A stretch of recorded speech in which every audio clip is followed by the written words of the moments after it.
সুপ্রিয় দর্শক শ্রোতা, ইরানের উপর হামলার ভয়ঙ্করভাবে পাল্টা জবাব দিয়েছে ইরান। ইতিমধ্যে ইসরায়েলি সদর দপ্তর এবং মুসাদ ঘাঁটি গুঁড়িয়ে দেওয়া হয়েছে। ইরানের পাশে দাঁড়িয়েছে মুসলিম দেশগুলো, অন্যদিকে ইরানে অস্ত্রবোঝাই বিমান পাঠিয়েছে চীন। ইরানে ইসরায়েলের হামলার মাধ্যমে তৃতীয় বিশ্বযুদ্ধ শুরু হয়ে গেছে বলে মন্তব্য করেছে রাশিয়া।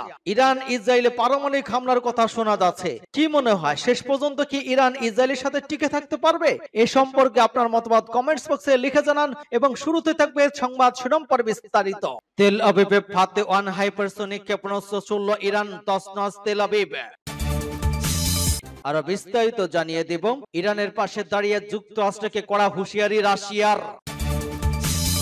এদিকে নিউক্লিয়ার ভয়ের নাটক, ইরানের ইসরায়েলে হামলার প্রকৃত কারণ ফাঁস। ইরান ইসরায়েল সংঘাতের আগুনে ঘি ঢেলেছে ট্রাম্প, দাবি চীনের। আরো জানিয়ে দেব, ইসরায়েলের ড্রোন এবং F-35 যুদ্ধ বিমান ভূপাতিত করার দাবি ইরানের। ইরান ইস্যুতে যুক্তরাষ্ট্রকে সতর্ক করে যা বললেন ম্যাক্রো। ইরানকে ট্রাম্পের নিঃশর্ত আত্মসমর্পণের হুমকি দিয়ে যা বললেন খামেনি। এবং সর্বশেষে জানিয়ে দিব, ইরানের পাশে দাঁড়ালো এবার মুসলিম বিশ্ব। এতক্ষণ শুনছিলেন সংবাদ শিরোনাম বিস্তারিত।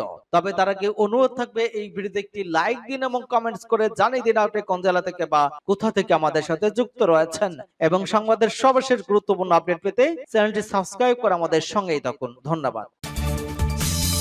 তেল আবিবে ফাতে ওয়ান হাইপারসোনিক ক্ষেপণাস্ত্র ছুড়ল ইরান। ইসরায়েল একটি ফাতে ওয়ান হাইপারসোনিক ক্ষেপণাস্ত্র নিক্ষেপ করেছে ইরান। রাতে এটি ইসরায়েলকে লক্ষ্য করে ছোড়া হয়। 2024 সালের 1 অক্টোবর ইসরায়েলি ইরানের আক্রমণ সময় তারা কয়েক ডজন ফাতে ওয়ান ক্ষেপণাস্ত্র নিক্ষেপ করেছে। তবে বর্তমান যুদ্ধে ওই ক্ষেপণাস্ত্রটি প্রথমবারের মতো ব্যবহার করা হয়েছে বলে মনে হচ্ছে। ফাতে ক্ষেপণাস্ত্রটি প্রথম 2023 সালে উন্মোচিত হয়েছিল এবং ইরানের সর্বোচ্চ ধর্মীয় নেতা আয়াতুল্লাহ খামেনি এর নামকরণ করেছিলেন।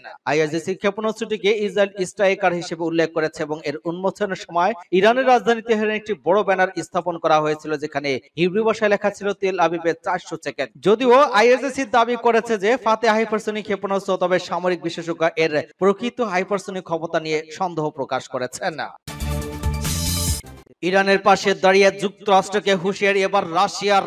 ইসরায়েলকে সরাসরি সামরিক সহায়তা নিয়ে যুক্তরাষ্ট্রকে হুঁশিয়ারি দিয়েছে রাশিয়া। বুধবার রাশিয়ার উপরাষ্ট্রমন্ত্রী সের্গেই রিয়াবকভ সতর্ক করে বলেছেন, ইসরায়েলকে যুক্তরাষ্ট্র সাহায্য করলে মধ্যপ্রাচ্যে অস্থিতিশীল হয়ে উঠতে পারে। রুশ পররাষ্ট্র মন্ত্রণালয়ের বরাত দিয়ে সংবাদ আল আরাবিয়ার এক প্রতিবেদনে বলা হয়েছে, ইসরায়েলকে সরাসরি সামরিক সহায়তা দেওয়ার বিরুদ্ধে যুক্তরাষ্ট্রকে সতর্ক করেছে রাশিয়া। এমনকি কোন ধরনের চিন্তা করার বিষয়ে ইন্টারফ্যাক্স সংবাদ সংস্থা রিয়াবকভকে উদ্ধৃত করে জানিয়েছে, রাশিয়া ইসরায়েলকে ওই ধরনের সহায়তা প্রদানের বিরুদ্ধে, এমনকি বিবেচনা করার বিরুদ্ধে মার্কিন যুক্তরাষ্ট্রকে সতর্ক করেছে। তিনি বলেছেন, মস্কো ইসরায়েল এবং ইরান উভয় দেশের সাথেই যোগাযোগ রাখছে। এদিকে রাশিয়ার রাষ্ট্রীয় বার্তা সংস্থা তার জানিয়েছে, রুশ president Vladimir Putin Israel Iran সংকট নিয়ে আমিরাতের রাষ্ট্রপতি মোহাম্মদ বিন জায়েদ আল নাহিয়ানের সঙ্গে ফোনে কথা বলেছেন। উভয় নেতার সংঘাতে গভীর উদ্বেগ প্রকাশ করে দ্রুত সমাধানের প্রয়োজনীয়তার কথা তুলে ধরেছেন। সূত্র টাইমস অফ ইসরায়েল। নিউক্লিয়ার বয়ের নাটক, ইরানে ইসরায়েলে হামলার প্রকৃত কারণ ফাঁস। ইরান ইসরায়েল সংঘাত দুটি পক্ষের প্রাণহানি বাড়ছে। বিশ্লেষকরা বলেছেন, ইসরায়েলের সাম্প্রতিক একতরফা এবং পরিকল্পিত ওই হামলা প্রতিরোধমূলক ছিল না, বরং এর পিছনে রয়েছে রাজনৈতিক উদ্দেশ্য। ইসরায়েল সরকার দাবি করেছে, ইরানে পরমাণু অস্ত্র তৈরির তাৎক্ষণিক এবং অনিবার্য হুমকি রোধেই ওই হামলা চালানো হয়েছে। তবে আন্তর্জাতিক পরমাণু শক্তি সংস্থার 12 জনের প্রতিবেদনে এমন কোনো নতুন তথ্য ছিল না যা ওই হামলার অবলম্বন হতে পারে। এমনকি ইসরায়েল নিজেও স্বীকার করেছে, তারা ইরানের পরমাণু কর্মসূচি পুরোপুরি ধ্বংস করতে সক্ষমতা রাখে না। এছাড়া ইসরায়েল সাম্প্রতিক হামলা শুধু পারমাণবিক স্থাপনা নয়, সামরিক ঘাঁটি, তেল, গ্যাস ডিপো এবং উচ্চপদস্থ সামরিক কর্মকর্তাদের লক্ষ্য করে আঘাত হানা হয়েছে। এর মধ্যে অন্যতম ছিলেন ইরানের সাবেক প্রতিরক্ষা মন্ত্রী ও সর্বোচ্চ নেতার উপদেষ্টা আলী শামখানি। যদিও তার মৃত্যুর খবর আনুষ্ঠানিকভাবে নিশ্চিত করেনি ইরান সরকার। বিশ্লেষকদের মতে, ইসরায়েল সরকার শিরোচ্ছেদ কৌশল অবলম্বন করেছে, যার উদ্দেশ্য শীর্ষ নেতাদের হত্যা করে শত্রুপক্ষের স্থিতিশীলতা নষ্ট করা। একই সঙ্গে নেতানিয়াহু সরকার ইঙ্গিত তারা তেহরানের সরকার পরিবর্তনের ইচ্ছা পোষণ করেছে না। এদিকে সমালোচকদের ভাষ্য, গাজা ইসরায়েলের মানবাধিকার লঙ্ঘন, আইসিসির গ্রেপ্তারি পরোয়ানা, আন্তর্জাতিক চাপ এবং ফিলিস্তিন রাষ্ট্রের স্বীকৃতি ইস্যুতে দৃষ্টি সরাতে ওই ইরান হামলা চালানো হয়েছে। এই পরিস্থিতি ইসরায়েলের নিরাপত্তার সংজ্ঞা নিয়ে নতুন করে প্রশ্ন উঠেছে, একই কেবল নিরঙ্কুশ ক্ষমতা ধরে রাখার কৌশল? নেতানিয়াহু সরকার ওই পদক্ষেপ ভবিষ্যতে তাকে আন্তর্জাতিক আদালত কিংবা অভ্যন্তরীণ রাজনীতিতে বাঁচাতে পারবে কিনা তা নিয়ে সংশয় থেকে যাচ্ছে। তবে ইসরায়েলের বর্তমান জনমত নেতানিয়াহুর পক্ষে গেছে বলে মনে করছেন বিশ্লেষকরা। ইরান ইসরায়েল সংঘাতের আগুনে ঢি ঢেলেছেন ট্রাম্প, দাবি চীনের। চীন অভিযোগ করেছে ইরান ইসরায়েলের মধ্যকার চলমান সংঘাতের আগুনে ঘি ঢেলেছেন যুক্তরাষ্ট্রের প্রেসিডেন্ট ডোনাল্ড ট্রাম্প। ওই তথ্য জানিয়েছে পশ্চিমা বার্তা সংস্থা এএফপি। মূলত ইরানের নাগরিকদের তেহরান ছেড়ে চলে যেতার পরই ট্রাম্পের বিরুদ্ধে ওই অভিযোগ এনেছে চীন। কয়েক দশকের শত্রু হওয়াপূর্ণ সম্পর্ক এবং পরোক্ষ যুদ্ধের পর গত শুক্রবার ইরানের সামরিক এবং পরমাণু স্থাপনা লক্ষ্য করে বিমান হামলা শুরু করে ইসরায়েল। বেনিয়ামিন নেতানিয়াহু সরকারের দাবি, ইরান যাতে পরমাণু অস্ত্র তৈরি করতে না পারে সে কারণে তারা ওই হামলা শুরু করেছে। তবে তেহরান বরাবরই বলেছে শুধু শান্তিপূর্ণ কাজেই তাদের পরমাণু প্রকল্প ব্যবহার করা হবে। টানা 5 দিন ধরে চলছে দুই পক্ষের সংঘাত। এতে বড় আকারে মধ্যপ্রাচ্যের সংঘাত ছড়িয়ে পড়ার আশঙ্কা দেখা দিয়েছে।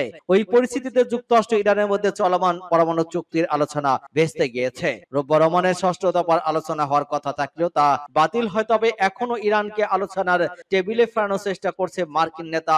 পাশাপাশি ট্রাম্প সামাজিক মাধ্যম ট্রুথ সোশ্যালে এক ব্যতিক্রম সতর্কবার্তা দেন। তিনি পোস্ট করেন, সবার উচিত অবিলম্বে তেহরান ছেড়ে যাওয়া। ট্রাম্পের ওই মন্তব্য নিয়ে এক প্রশ্নের জবাবে চীনের পররাষ্ট্রমন্ত্রীর মুখপাত্র গুয়ো জিয়াওকুন বলেছেন, আগুনে ঘি ঢালা, হুমকি দেওয়া, চাপ সৃষ্টি এসবের মাধ্যমে সংকট নিরসন সম্ভব নয়, বরং এগুলো সংঘাতকে আরো বাড়িয়ে তুলবে এবং ছড়িয়ে দিবে। তিনি আরো বলেন, ইসরায়েলের উপর যেসব দেশের বিশেষ প্রভাব রয়েছে চীন তাদেরকে পরিস্থিতি অনুযায়ী দায়িত্ব পালনের আহ্বান জানাচ্ছে। তাদের উচিত দ্রুত পদক্ষেপ নিয়ে উত্তেজনা কমানো এবং এই সংঘাতকে আরো ছড়িয়ে পড়া থেকে প্রতিহত করা। পাশাপাশি ইসরায়েলের অবস্থানত চীনা নাগরিকদের যত দ্রুত সম্ভব দেশটি ছেড়ে যাওয়ার আহ্বান জানিয়েছে ইসরায়েলের চীনের দূতাবাস।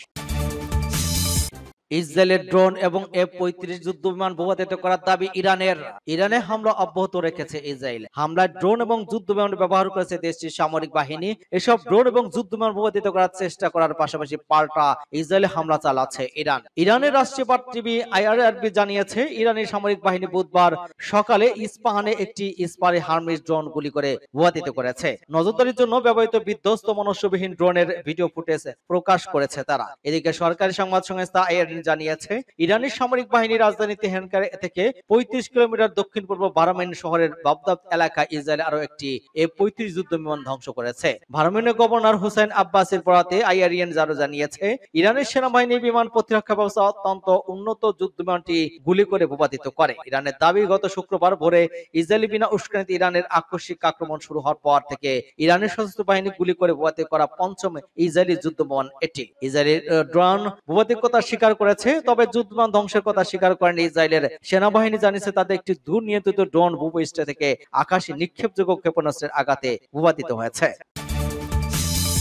ইরান ইস্যুতে যুক্তরাষ্ট্রকে সতর্ক করে যা বললেন ম্যাক্রো। ফ্রান্সের প্রেসিডেন্ট ইমানুয়েল ম্যাক্রো বলেছেন, ইরানের সঙ্গে কূটনৈতিক আলোচনায় পুনরায় শুরুর ক্ষেত্রে যুক্তরাষ্ট্রের গুরুত্বপূর্ণ ভূমিকা রয়েছে। তেহরানের সরকারের উৎখাতের চেষ্টা করলে তা মধ্যপ্রাচ্যে বিশৃঙ্খলা বাড়বে বলেও যুক্তরাষ্ট্রকে সতর্ক করেছেন তিনি। বুধবার এক প্রতিবেদনে ওই তথ্য জানিয়েছে কাতার ভিত্তিক সংবাদ মাধ্যম আল জাজিরা। কানাডার G7 সম্মেলনে সাংবাদিকদের সঙ্গে আলাপকারী ম্যাক্রো বলেন, আমরা চাই না ইরান পারমাণবিক অস্ত্র তৈরি করুক, কিন্তু সবচেয়ে বড় ভুল হবে সামরিক হামলা চালিয়ে সরকার পরিবর্তনের চেষ্টা করা। এতে শুধু অস্থিতিশীলতা বাড়বে। ইরানের পরমাণু নিরস্ত্রীকরণ ইস্যুতে পুনরায় আলোচনা শুরু করার পর জোর দিয়ে তিনি বলেন, আমাদের দায়িত্ব হলো যত দ্রুত সম্ভব আলোচনা পুনরায় শুরু করা, যাতে পারমাণবিক ও ক্ষেপণাস্ত্র ইস্যুতে একটি দিক নির্দেশনা নির্ধারণ করা যায়। ইরাক লিবিয়ার মার্কিন নেতৃত্বাধীন আগ্রাসনের পরিণতির কথা ইঙ্গিত করে ম্যাক্রো বলেন, 2003 সালে ইরাকে যা করা হয়েছিল কেউ কি মনে করেছিল সেটি ভালো সিদ্ধান্ত ছিল? পরবর্তী দশকে লিবিয়া যা হয়েছিল সেটি কি ভালো সিদ্ধান্ত ছিল? না। ফ্রান্সের প্রেসিডেন্ট এই মন্তব্য এমন সময় এলো যখন মার্কিন প্রেসিডেন্ট ডোনাল্ড ট্রাম্প ইরানকে